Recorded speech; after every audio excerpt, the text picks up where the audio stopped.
Funcionamiento de la máquina. Decido si quiero hacer un afilado o una producción de series de cuchillas. Ajusto el programa, las fases de desbaste, acabado y lapeado. Decido la dirección de rotación en la muela en caso que hayamos escogido la opción de variador de frecuencia de la muela. Y ya puedo darle el ciclo automático. Primeramente, colocaré la muela en su sitio y el agua. Para colocar la piedra en su sitio, libero el cabezal y abro el tornillo que me permite girar el cabezal al ángulo que necesito de afilado.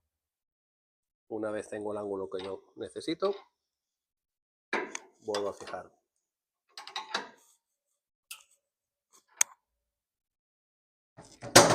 Y por último, ajusto el cabezal a la posición que yo quiero trabajar. Ya si quiero trabajar más a la punta de la muela o más centrado.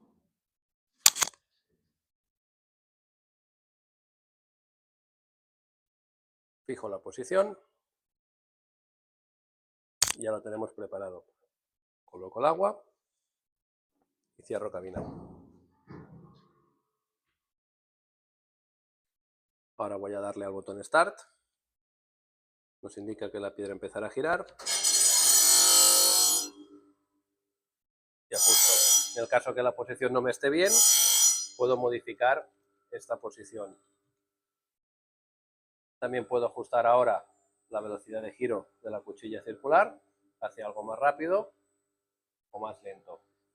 La máquina ajustará la carga que aplica a la afilado a la cuchilla circular según la velocidad de rotación.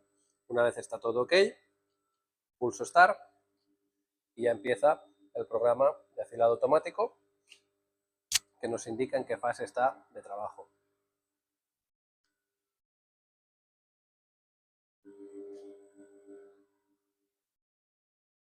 Mientras la máquina trabaja, siempre puedo modificar con el potenciómetro la velocidad de giro de la cuchilla circular.